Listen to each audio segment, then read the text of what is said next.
So in this video, we'll be looking at how to refine your personal style.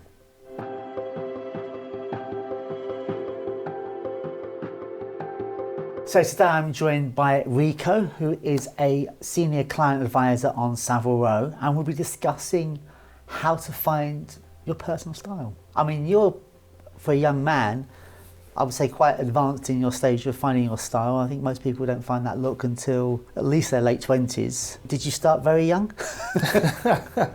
Not terribly young. I think my journey started probably about 5 years ago. I made the excuse to be able to dress up. I'd always see my grandfather. Okay. And he was a big part of my inspiration, seeing him layer, from fragrance to shirt to tie to pocket square and jacket.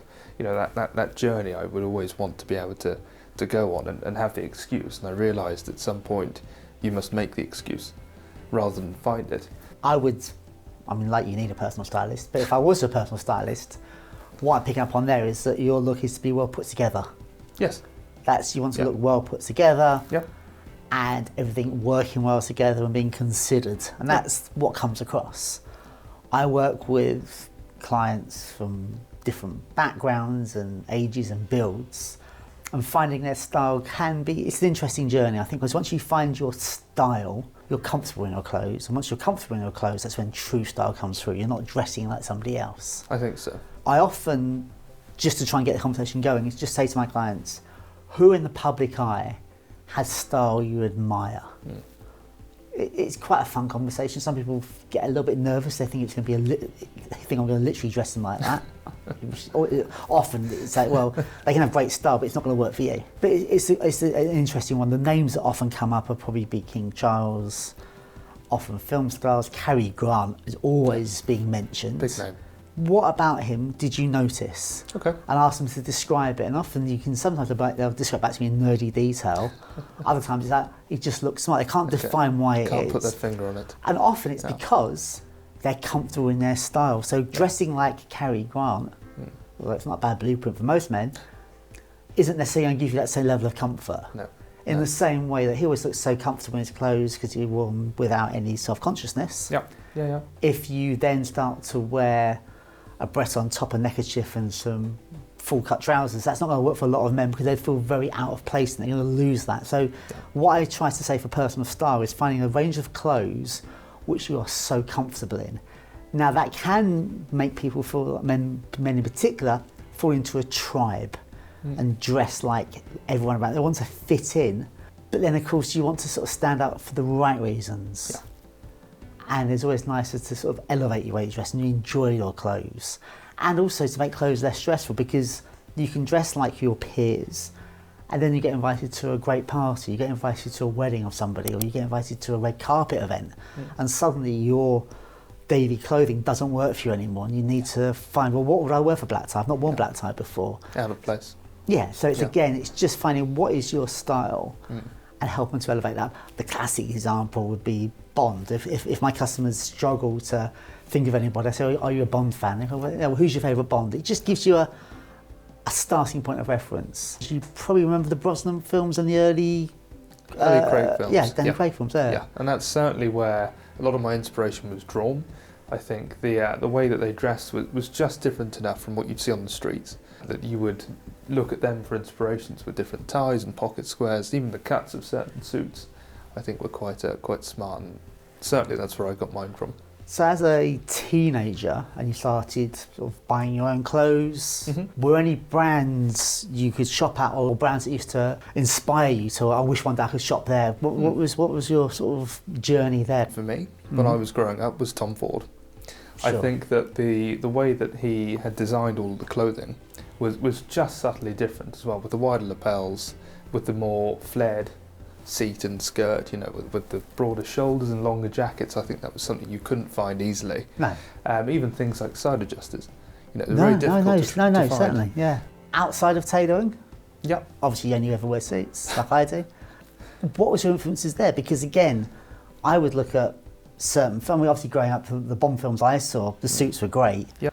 Casual wasn't so good until I'll probably get someone detracting me now saying, what about the polo shirt? Craig. But the Craig polo shirt was a moment. Yeah. But again, that's finding your style indicator. And people say, oh, I want to look like Daniel Craig. Well, Daniel Craig looks great in that polo shirt because Daniel Craig worked out a lot. You can buy exactly the same polo shirt. It comes with a caveat from me. Daniel Craig's not in it. No, and you look in the mirror and go, it's not the same one he has, because he kind of had a personal trainer for 6 months and he just worked like a beast to get there. So There is that. again, it's when you find your personal style. This is the one of the things I say is, I think it's a quote from Dirty Harry, a man's got to know his limitations. Yeah. So you might have somebody, you can take elements of it. When I find these icons of screen, it's often what they don't do. They're often really quite restrained in their style. Yeah. And I find people try a little bit too hard sometimes. I think there comes a point where you get to the mirror by the door as you're leaving and you start to remove things because you realise that you're actually overdoing it. Not your trousers. Not your trousers. I think, as in contrast to getting to the door and saying, I should actually put a tie on or a pocket square in. I think it's let me take my tie pin out, or let me alter the way that this looks. So Rico, so you're working on Savile Row, so you're having people who are probably in different parts of their journey. You've got people who are sort of starting off in their style journey or taking a deviation and starting something different, or people that have just got great wardrobe and just want to just enjoy their clothes. Yep. Would you agree that most men have a style, whether they know it or not? I would. I'd say that there's something, I suppose, intrinsic that each man has, which they know that they don't want to deviate too far away from. Some are a lot more open to ideas than others.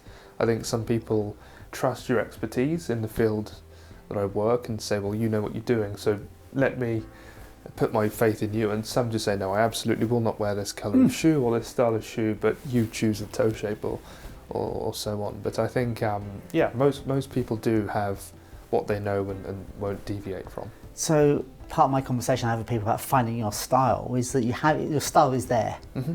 You can't buy it off the shelf. Yes. I also think, this is quite controversial, is that you have to be aware of fashion. Yeah.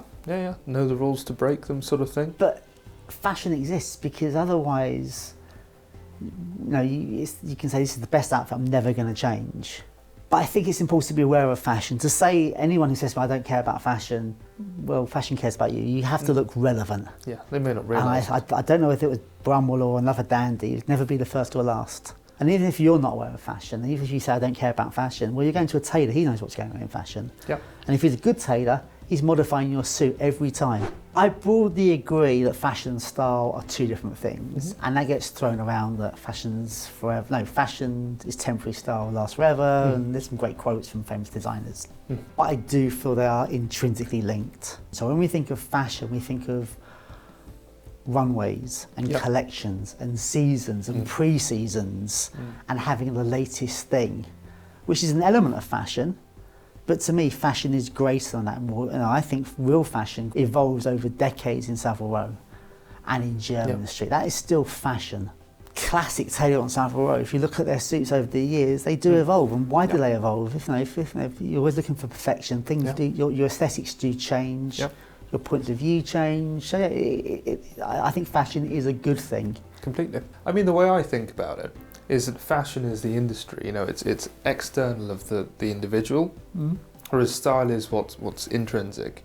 I think it's the internal part that allow you to wear the clothing which is presented to you by designers, by retailers, and I think that's the difference to me. Another thing I found about finding your own style is that you must remember, when you make a first impression, that is your first impression.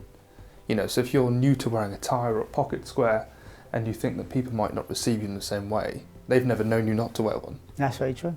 Or a jacket or a wider shoulder or small things like this. So it's your chance to make a new impression. Yeah, that's totally. That's so true. And I often say to my customers is if they're new to wearing a pocket square or a neckerchief or a waistcoat or cufflinks, they end up touching it too much. Yeah.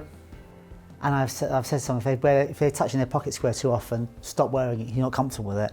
So the whole idea of it, when you're wearing it, don't be conscious of it. You're fiddling with your cufflinks or you're too busy working with your working cuffs. It's just, no, it's a giveaway. You're absolutely right, no. And another bit of advice that I would give from personal experience is take your time when starting your style journey. You know, it's very tempting to find a tailor you like, or find a shirt maker or a shoemaker that you like, and think, right, this one pair fits me well or looks great, and just, you know, by yourself, go for it. But I would say enjoy them slowly, because you then start to realise if you might not enjoy you certain refine aspects, your taste. You refine your taste. There's the idea that you have an image of what you'd like to, and I've done this before when I've had suits made when I was younger. You have an image of what you think you'd like to dress. Until you wear it, it's like, I really enjoy it, but I'm only going to wear this. I have to really set myself up to wear it. It's not something I'm going to grab. Now, other suits I had made, when I wake up a bit tired, I can't think about it, it's just a go-to suit. So you kind of get to know your style. A great way of doing it, if you have the budget, is to try things with different people. I mean, Yes. that's the dream. That's a good Is idea. you can go to different tailors and you can refine, you can learn from it, and you can see what do you wear, but also it's that variety. And again, for finding your own personal style isn't necessarily finding a uniform. A uniform works for some people, but I often try with myself and my customers to break away from the uniform. Certainly for casual wear, I'm always challenging how people dress casually. And you could do better. And there's whole elements of clothing, like knitwear. People sometimes completely ignore knitwear, which is a great category. So yeah, I think you should challenge those things. Yeah. But also, yeah, your style. See your style as a journey. Be open to new ideas. Know your limitations. Yep. Not everyone looks like Daniel Craig in a polo shirt, sadly.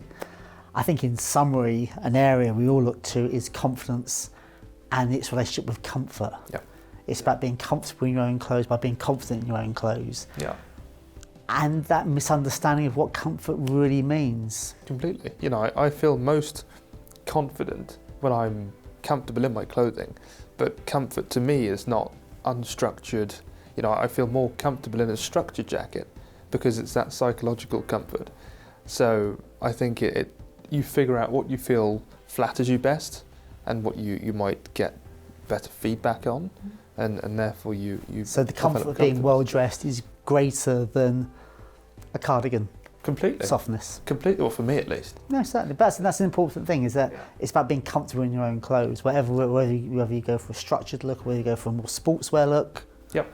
It's being comfortable in your own personal style, and it's a fun journey. I hope you've enjoyed the insight we provided today about finding your own style. And if you think we've left anything out, put it in the comments below and hit that subscribe button.